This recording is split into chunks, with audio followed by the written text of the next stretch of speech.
Exemplo 4. Então, no exemplo 4, pessoal, a gente vai considerar a seguinte função. F de xy igual a 1 sobre x² mais y². Tá? Então, esse é o nosso z. Primeiro item do exemplo 4 diz para a gente determinar o domínio e a imagem dessa função.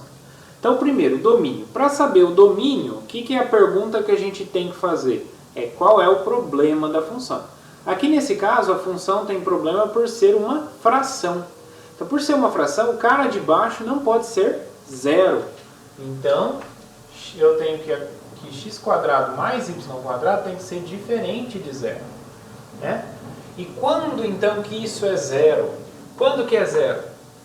Eu tenho uma parte que é positiva, outra parte que é positiva. Então, se eu tenho soma de duas coisas positivas iguais a zero, significa que ambas são zero.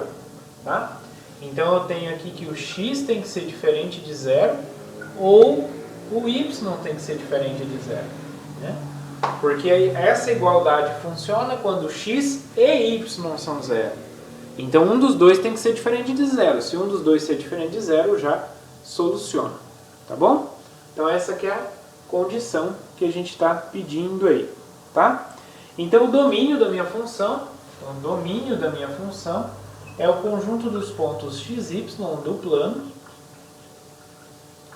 tais que o x é diferente de zero ou o y é diferente de zero. Tá?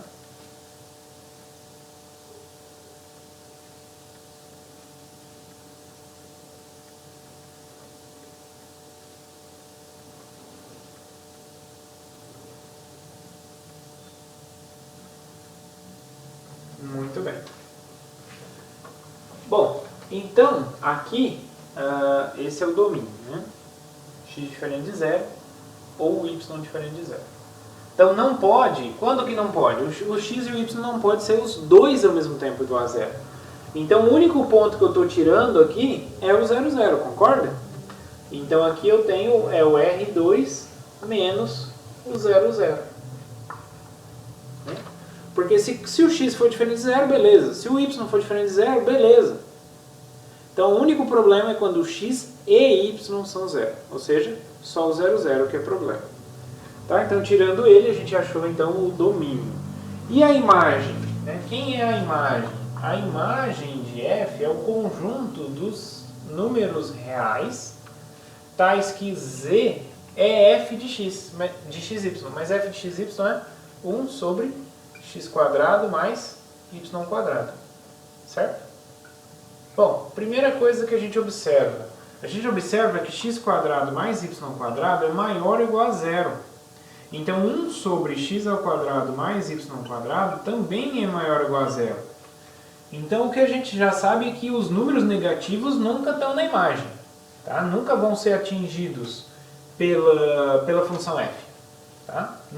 Essa função nunca dá um número negativo. Tá? E os positivos dão todos os positivos? Dão. Por quê? Porque se eu pego, por exemplo, c igual a um número constante, o z igual a um número constante c, por exemplo, eu quero determinar, por exemplo, quem que eu escolho como x e como y para que isso aconteça. Então, eu posso passar multiplicando aqui, eu posso escolher, por exemplo, vamos pensar aqui.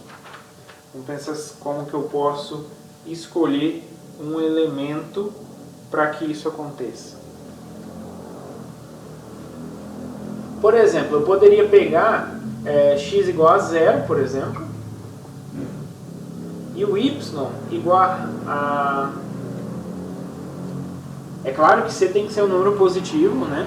Porque senão não daria, né? Para negativo não acontece, tá? Então, c positivo aqui. Então, eu posso pegar o y como sendo 1 sobre raiz de c. Se eu pego esse ponto, quem é a função no 0 e 1 sobre raiz de c? Ela vai ser 1 sobre 0 ao quadrado, que é 0, 1 sobre raiz de c, que é o meu y, ao quadrado. Mas isso dá quanto? Isso vai ficar 1, agora aqui ao quadrado vai ficar 1 ao quadrado 1, raiz de c ao quadrado, c, porque c é positivo. Então, 1 dividido por 1 sobre c é c. Então, olha só, a gente achou um ponto no domínio da minha função que vai ser levado nesse número c, seja lá esse c qualquer, né? Então, qualquer número positivo, então, pode ser obtido dessa forma, né? Por exemplo, 2. Se eu tenho 2, por exemplo, o 2 está na imagem, qual que é o ponto que é levado no 2?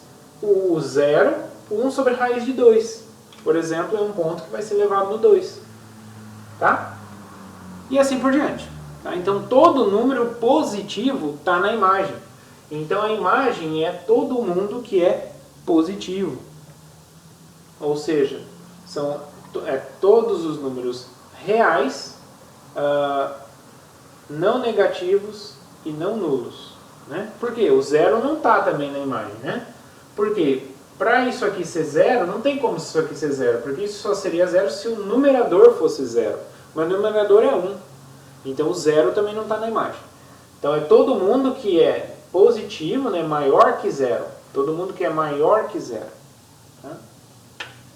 Então esse conjunto aqui que é a imagem. Tá? A imagem, pessoal, geralmente a gente tem que fazer esse tipo de raciocínio. Né? Dado o número, quem é que existe que é mandado nele. Né? Para poder tentar entender quais são as possibilidades da imagem. Tá? Então a imagem, às vezes, dependendo da função, é complicado de se determinar. Né? Tem que pensar direitinho aí quais são os números que são os possíveis resultados disso aqui. Né? É sempre assim que a gente pensa na imagem. Quais são os possíveis resultados que essa função pode fornecer. Item B. Então no item B pede para desenhar as curvas de nível dessa função.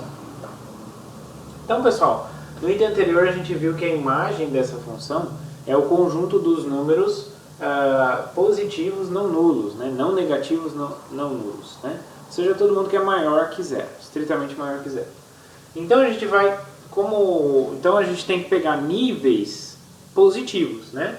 Se a gente pega nível negativo, vai dar vazio. Se a gente pega nível 0, vai dar vazio, porque eles não estão na imagem. Então, se a gente pega um nível C positivo, quem vai ser a minha curva de nível? Então, a minha curva de nível vai ser 1 sobre x² mais y² igual a C.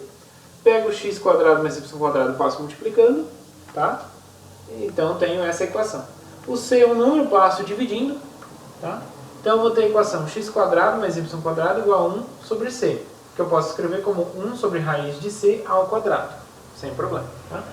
Então, sempre que eu tenho x² mais y² igual a um número ao quadrado, isso é a equação de um círculo de centro na origem e raio 1 sobre raiz de C.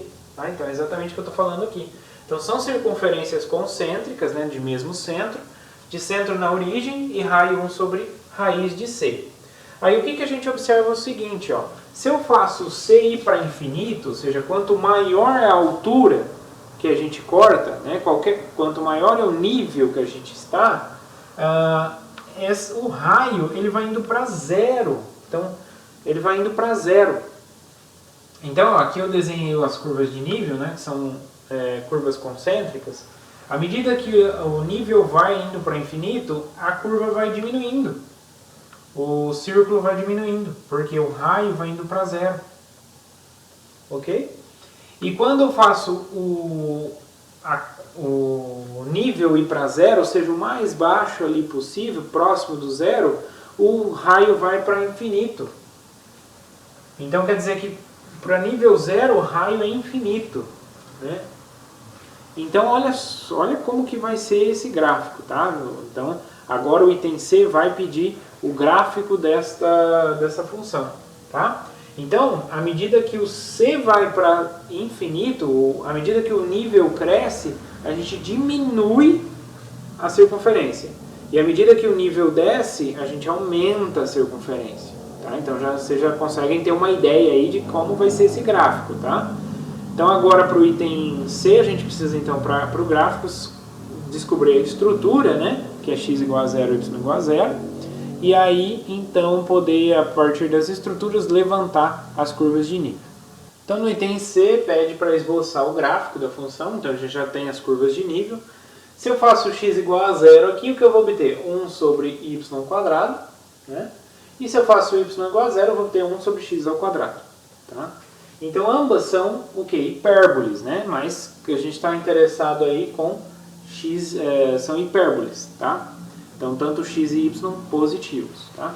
1 sobre x quadrado, por exemplo, se eu vou representar quem é 1 sobre x quadrado, o que isso aqui vai dar? Na verdade aqui é x e z. Tá? O caso z igual a 1 sobre y quadrado é a mesma ideia. Tá? Então isso é uma hipérbole. É uma hipérbole da seguinte maneira. Tá? Então é assim, uma hipérbole dessa maneira. Tá? Isso aqui vale tanto para essa quanto para essa. Tá? Então quer dizer que quando eu faço a interseção aqui no plano YZ, eu vou obter um bicho desse jeito. Quando eu faço aqui no XZ também. Então o que eu vou obter aqui vai ser uma coisa dessa forma. Tá? E aqui também, mesma coisa. Opa. Simétrico, né?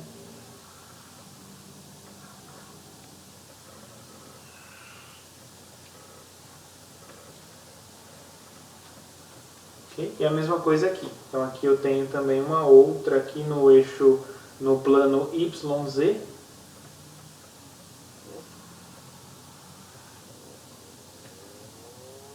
E a mesma coisa lá atrás, né?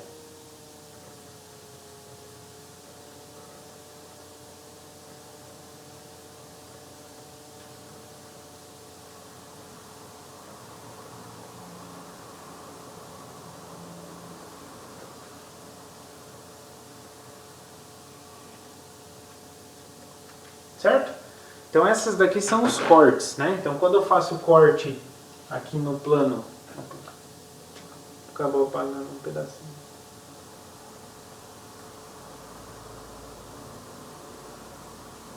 Então quando eu faço o corte aqui para y igual a 0, eu obtenho essa aqui. Quando eu faço o corte aqui para x igual a 0, eu obtenho essas daqui, que são essas da frente aqui e essa lá de trás. E aí, o que acontece? Para um nível maior, a gente vai ter círculos pequenos. E para um nível menor, círculos maiores. Então, aqui são todos círculos, né? Então, aqui da base, aqui, a gente vai ter um círculo maiorzão aqui.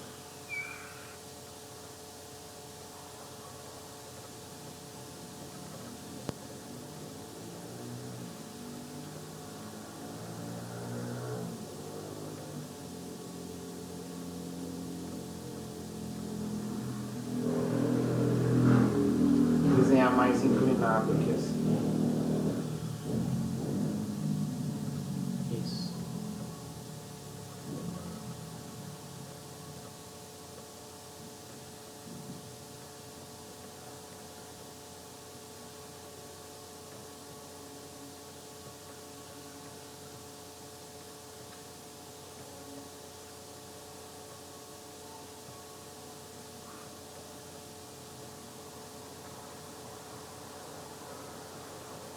Okay? Então tenho aqui esse círculo, tá? E aí cada nível maior que a gente tem novos círculos, né? Então aqui tem outro círculo, aqui tem outro círculo, aqui tem outro círculo, tá? Bom, aqui ficou meio torto.